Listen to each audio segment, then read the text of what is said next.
To my YouTube channel बस kitchenette में नाम। और आज हम लोग आए अपने निफाड़ नासिक साइट पर, जहां पर पूरे 3 BHK बंगलों को हम फुल फर्निश कर रहे हैं। तो इसकी हमने पूरी एक सीरीज रेडी की है, तो आप प्लेलिस्ट में जाके इसके बिफोर वीडियो देख लीजिए ताकि आपको कंप्लीट ट्रांसफॉर्मेशन नजर आएगा। राइट नाउ ये है हमारा लिविंग रूम, तो जहाँ पे आज मैं पूरे लिविंग को एक प्रॉपर तरीके से डिस्क्राइब करने वाली हूँ ताकि अगर आप अपने लिए प्लान कर रहे हो तो काफी क्लियर कंफर्मेशन आप लोगों को मिल जाएगी। इससे पहले कि वीडियो स्टार्ट हो जाए, अगर आपने चैनल को सब्सक्राइब नहीं किया तो चैनल को सब्सक्राइब कर लीजिए और नोटिफिकेशन के बेल आइकन कॉल पर क्लिक कर लीजिए ताकि मेरी हर आने वाली वीडियो आपको टाइम पर मिले। राइट नाउ ये हमारा लिविंग का एंट्रेंस है, ये हमारी मेन डोर है जिसे हमने लैमिनेट चेंज कर दिया है। लैमिनेट का थीम हमारा लिविंग से एग्जैक्ट मैच है और जो हमारा सेफ्टी डोर है वो बाहर की टाइल से हमने मैच किया है। अगर मैं सेफ्टी डोर को डिस्क्राइब करूँ तो आप देख रहे हैं जो भी कलर पैलेट और जो थीम हमने डिसाइड किया था कि हम बाहर का जितना भी टाइल एरिया पूरा डार्क ब्राउन शेड में है, तो इसलिए हमारा जो हैंडल का चॉइस था वो भी डार्क ब्राउन शेड में था। देन यहाँ पे हमने लॉक ऑर्गेनाइज कर दिया। लॉक हमने सिल्वर कॉम्बिनेशन में लिया कि ऑब्वियसली अंदर साइड से आ रहा था, तो मॉस्किटो नेट में कोई कलर ऑप्शंस नहीं आ रहे थे, तो यहाँ पे जो हमारा सिल्वर था उस अकॉर्डिंग हमने इसका थीम डिसाइड किया। बाहर से अगर आप देखोगे तो डिज़ाइन जो थी हमने इसके काफ़ी ज़्यादा PDFs पहले ऑर्गेनाइज किए थे। पहले हम काफ़ी ज़्यादा ऑप्शंस पे थे, हम मोर बंग डिज़ाइन लेने वाले थे, मोर का भी डिज़ाइन लेने वाले थे, बहुत सारे सब हमारे पास ऑप्शंस थे। बट राइट नाउ हमने कुछ इस तरह से प्लान किया है कि हमने यही डिज़ाइन को प्लान किया, क्योंकि इस डिज़ाइन का बेनिफिट ये है कि ऑल टाइम्स पसंद आ जाता है और जो डिज़ाइन हम देख रहे थे वो मोस्ट ऑफ टाइम हमें बोरिंग लगने लगती है, तो इसलिए हमने जस्ट फ्लावर्स हाफ फ्लावर्स में से डिज़ाइन डेकोर कर दिया। उसके बाद जैसे आप अंदर की तरफ आ जाते हो, यहाँ पे हमने उम्रा पट्टी सेट कर दी क्योंकि हमारा वो ऑप्शंस था घर का, ऑब्वियसली हर किसी का ऑप्शंस रहता है। उसके बाद यहाँ पे हमने 2 कलर कॉम्बिनेशंस में लैमिनेट को सेट किया इस फ्रेम के अकॉर्डिंग, क्योंकि बाहर हमारा ब्राउन शेड है और इनसाइड हमारा ये हल्का सा येलोइश लैमिनेट है, तो हमने 2 शेड में डायरेक्ट ये फ्रेम क्रिएट की ताकि कुछ अलग ना दिखे। उसके बाद जैसे ही हम अंदर की तरफ आ जाते हैं, यहाँ पे टी यूनिट वाला एरिया आ गया। टी यूनिट के बैक साइड पे हमने पहले पूरे प्लाइट लगाए, देन उसके बाद हमने टी यूनिट का सेटअप ऑर्गेनाइज करना शुरू किया। बैक साइड से लैमिनेट लगना बहुत ज़्यादा इंपॉर्टेंट है, क्योंकि जब हमारा सीलिंग वर्क चलता है या फिर कभी सीलिंग में पानी आ जाता है, बहुत सारे प्रॉब्लम्स होते हैं सम टाइम बाद। बरसात के मौसम में भी होता है कि हल्की हल्की वॉल्स गीले होने लगते हैं, कुछ तो कंस्ट्रक्शन का प्रॉब्लम होता है, तो उसकी वजह से हमारा फर्नीचर डैमेज नहीं होना चाहिए। इसलिए हमने 2 साइड लैमिनेट प्रेस करके पहले प्लाई पूरे वॉल्स पे लगाए, तो उसके बाद हमने टी यूनिट को ऑर्गेनाइज करना शुरू कर दिया। यहाँ पे हमने सारे हैंडमेड लूअर्स ऑर्गेनाइज कर दिए। हर लूअर्स के बीच में हमने लगभग आधे इंच का गैप छोड़ दिया ताकि जो कॉम्बिनेशन जो लुक हमें चाहिए था कि आउटसाइड का जो इनसाइड का व्हाइट लैमिनेट है वो आउटसाइड में उठ कर आए, तो उस अकॉर्डिंग हमने इस तरह से प्लान किया। देन यहाँ पे हमने 2 ट्रैक लाइट ऑर्गेनाइज कर दी ताकि लूअर्स का जो एक्चुअल लुक है वो उठ कर आ जाए। नीचे हमने स्ट्रेट पूरा स्टोरेज एरिया दे दिया। हम चाहे तो यहाँ पे और ज़्यादा हैवी स्टोरेज ड्रावर्स दे सकते थे, बट ये रूम के अकॉर्डिंग हमने डिसाइड किया था कि घर में स्टोरेज की कोई कमी नहीं है, काफ़ी अच्छा स्टोरेज है। बट एक लिविंग ही ऐसा रूम है जहाँ पर हमें एकदम सिंपल एंड डिसेंट लुक चाहिए था, तो हमने जस्ट 2 ड्रावर यहाँ पर, 2 ड्रावर यहाँ पर, मिडल में एक हमारा गोल्ड प्रोफाइल शेडर ऑर्गेनाइज कर दिया, क्योंकि यहाँ पे हमारे साथ सेटअप बॉक्स रहेंगे और जो मल्टी स्टोरेज रहेगा, लाइक हमारे कीज़ है, हमारे न्यूज़पेपर्स है, बुक्स है, कैलेंडर्स है, बहुत सारी चीज़ें रहती है जो कि लिविंग में मोस्टली लगती है बार बार, तो वो सब हम कुछ इस तरह से स्टोर कर देंगे तो हाइड रहेगा, पता नहीं चलेगा। मिडल में हमने एक बहुत प्यारा तरीके से सेंटर टेबल ऑर्गेनाइज कर दिया। ये सेंटर टेबल ऑलरेडी EC पर भी है, तो वो 2 स्टील का है। यहाँ में हमने 4 स्टूल का रेडी किया है और इसकी जो फूफीज है इसके इनसाइड में भी स्टोरेज रखा है ताकि अगर आपको इसमें स्टोरेज करना हो तो काफ़ी इजीली आप इसे स्टोर कर सकते हैं। इसकी जो फूफीज है, इसकी जो गद्दी है, गद्दी को सबको जिप वाली कवर से तो आप निकाल के वॉश करके रिटर्न लगा सकते हैं। कॉम्बिनेशन देने के लिए हमने नीचे के लेग्स डार्क रखे। ऑब्वियसली जब हम मॉप वगैरह यूज़ करते हैं घर में तो वो काफ़ी ज़्यादा डर्टी हो जाता है फ्लोरिंग से, तो ये बहुत ज़्यादा फर्नीचर गंदा होने का चांस रहता है, तो हमेशा नीचे का जो स्कर्टिंग है उसे डार्क लेनी चाहिए ताकि वो गंदा भी हो जाए तो जल्दी शो ना हो और काफ़ी रेयर टाइम आप उसको क्लीन कर सकते हैं। ऊपर का कॉम्बिनेशन वाइट, ऑब्वियसली वाइट लेने से घर काफ़ी ज़्यादा बड़ा नज़र आता है और लाइट का इफेक्ट भी काफ़ी अच्छा रहता है। ऊपर हमने बैक पेंटेड ब्लैक ग्लास लगा दिए ताकि लुक वाइज काफ़ी अच्छा रहे।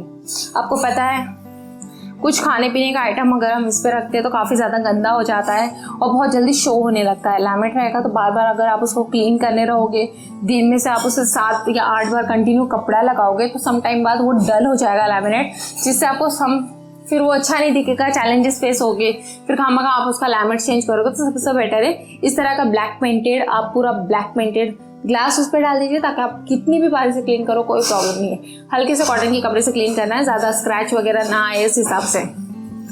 ये हमारा एल शेप का फुल कुशन सोफा, हमने येलो थीम रखी थी क्योंकि ऑब्वियसली हमारे लैमिनेट के अंदर हल्की सी येलो शेड्स है, उस अकॉर्डिंग।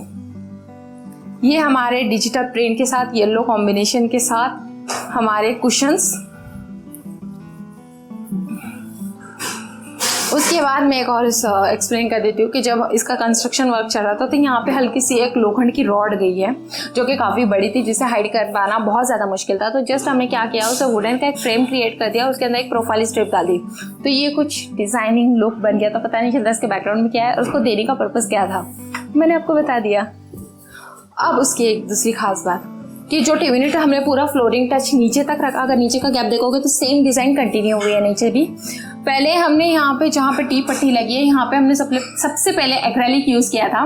देन उसके बाद हमें कुछ ठीक नहीं लगा क्योंकि हमें जो एक्चुअल शेड चाहिए था एक्रेलिक में थोड़ा सा मेसी हो गया टाइम पर, तो हमने यहाँ पर टी पट्टी ऑर्गेनाइज कर दी। तो टी पट्टी लुक बहुत अच्छी लग रही है और वही हमने सेम नीचे कंटिन्यू कर दिया। तो एक पूरा जब आप यहाँ से बैठ के उसका व्यू देखते हो तो एक पूरा फुल लुक बहुत ज़बरदस्त आता है। और बैक साइड का लैमिनेट हमारा almost favourite marble texture laminate, उस अकॉर्डिंग ये हमारे सारे नीजेस और नीजेस में लाइट, तो जो भी आपको आर्टिफैक्ट्स हाईलाइट करने हैं वो काफ़ी अच्छे से आप कर सकते हैं। यहाँ पे हमारे 2 बेडरूम्स का एंट्रेंस है, वो मैं नेक्स्ट वीडियो में आपको एक्सप्लेन करूँगी। यहाँ पे हमारा स्टडी वाला एरिया, ऑब्वियसली सम टाइम अपने को ऐसा लगता है कि हम स्टडी टेबल के लिए हम अपने बेडरूम में कंफर्टेबल नहीं है या फिर पैसेज एरिया में कंफर्टेबल नहीं है। तो लिविंग में अगर आपकी ज़्यादा बड़ी स्पेस है वहाँ पे अगर आप कंफर्टेबल है तो यहाँ पर हमने स्टडी टेबल को मूवेबल रखा है। इन फ्यूचर अगर आप चाहे इसे अपने अकॉर्डिंग से शिफ्ट कर सकते हैं।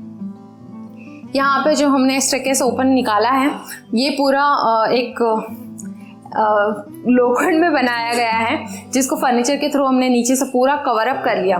अगर मैं नीचे से आपको एक्सप्लेन करूँ तो आप देख सकते हो उसकी रॉड पूरी नीचे है जिसके बेस पे वो पूरा खड़ा हो गया है स्टेयरकेस। तो यहाँ पर हमने जस्ट शटर लगा के इसे हाइड कर दिया।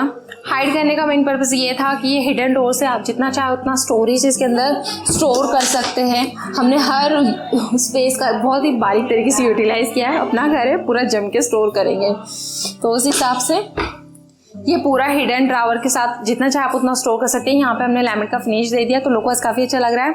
ये हमने मूवेबल्स कर दिया, नीचे एक ट्रे दे दिया, यहाँ पे एक drawer and shutters multi storage according. यहाँ पे स्विच पॉइंट्स निकाल दिए, टेम्प्रेरी जो भी आप यूज़ करना चाहो कंप्यूटर या लैपटॉप इजीली एक्सेस कर सकते हैं। और जस्ट स्टडी टेबल को लुक देने के लिए सी टाइप का एक शेल्फ ऑर्गेनाइज कर दिया, आप अपने बुक्स स्टोर कर सकते हैं उस हिसाब से। ये एरिया हो गया। देन उसके बाद जैसे ही हम लिविंग से किचन की तरफ देखते हैं तो पूरा किचन ओपन है, तो एक प्राइवेसी रखने के लिए तो हमने यहाँ पे एक पार्टीशन क्रिएट कर दिया। पार्टीशन सेम डिज़ाइन में इसी पे बना हुआ है, तो वही same to same as it is design यहाँ पर डिलीवर कर दी गई है। तो यहाँ पे नीजेस को वाइट कॉम्बिनेशन दे दिया गया है। देन उसके बाद सारे लोअर्स को हमने डार्क शेड में रखा, तो एक थीम काफ़ी ज़्यादा अच्छी लगती है। लोअर्स की सबकी थिकनेस हमने 36 mm रखी, तभी तो इसका एक्चुअल लुक आता है। देन ये इसके अंदर जितने भी लाइट्स है वो सारे कनेक्शन हमने यहाँ पे दे दिए ताकि हम ईजिली इसे एक्सेस कर सकते हैं यहाँ पर जब मर्जी चाहो तब। और उसके अकॉर्डिंग इसके बैक साइड के एरिया पे ही हमने स्टोरेज यूनिट रेडी कर दिया किचन का, जो कि दोनों पर्पस हमारे क्लियर कर रहा है। यहाँ पे सीलिंग काफ़ी ज़्यादा नीचे थी, तो हमने जस्ट एक लुक देने के लिए, आपको पता है किचन और लिविंग जहाँ पे हमारा ज़्यादा आना जाना होता है, उस वॉल जो रहती है वॉल बार बार हाथ लग के वो काफ़ी ज़्यादा गंदी हो जाती है, बहुत डर्टी हो जाती है, बहुत ब्लैक पड़ती है, बार बार पेंट करने का इशू आता है।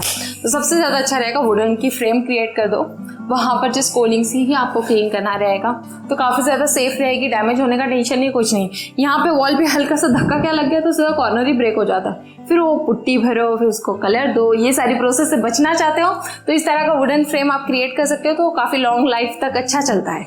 तो फाइनली ये था हमारा पूरा लिविंग का टूर। इसी तरह के सारे इन्फॉर्मेटिव अगर वीडियो आपको आप शॉर्ट्स में देखना चाहते हैं तो आप इंस्टा पे मुझे फॉलो कर सकते हैं, जहाँ पे हम सारे बड़े बड़े वीडियोस को शॉर्ट में डिस्क्राइब कर देते हैं, तो आपको भी काफ़ी क्लियर कंफर्मेशन मिल जाता है किस तरह से आप कर सकते हो। तो फाइनली इस पूरे जो हमारा 3 BHK का बंगलो है, इसका मैं एक पूरा फाइनल टूर करने वाली हूँ, जब प्रॉपर तरीके से पूरी हर चीज़ सेटअप हो जाएगी, बहुत अच्छे अच्छे आर्टिफैक्ट्स आ जाएंगे, शोपीस आ जाएगा, तो लुक वाइज देखने के लिए काफ़ी ज़्यादा अच्छा लगेगा। और उस टाइम पे मैं बाकी के बेडरूम्स को एक्सप्लेन करूँगी। राइट नाउ वहाँ पे सब सो रहे हैं इस अकॉर्डिंग, क्योंकि क्लाइंट जस्ट अभी शिफ्ट हो रहा है, काफ़ी बड़ा है घर, तो सेटअप के लिए ऑब्वियसली 1 to 2 मंथ लग ही जाता है, तो उस हिसाब से हम पूरा फुल शूट करेंगे। ये मुझे काफ़ी ज़्यादा अर्जेंट लगा क्योंकि मैं देखने के लिए काफ़ी उत्सुक थी सारी चीज़ों को देखने के लिए कि यहाँ पे हमारा सोफ़ा ऑलमोस्ट सारी चीज़ें आ चुकी थी, जस्ट छोटी छोटी चीज़ें थी जो कि 1-3% की चीज़ें मिसिंग हैं, तो वो भी तब तक सेटअप हो जाएगा। और लास्ट वाले शूट में मैं सारी इसका प्राइस एंड ऑल सारी डिटेल्स और कब इसका डिलीवरी हुई और वो सारी चीज़ों को मैं एक्सप्लेन करूँगी, तो काफ़ी ज़्यादा क्लियर हो जाएगी आप अपने बजट को लेकर। उम्मीद करती हूँ आज का वीडियो आप लोगों को पसंद आया होगा। चैनल को सब्सक्राइब कीजिए, वीडियो को लाइक कीजिए और जितना चाहे उतना शेयर कीजिए। मिलते हैं अगले एक नए एपिसोड के साथ, तब तक के लिए बाय बाय।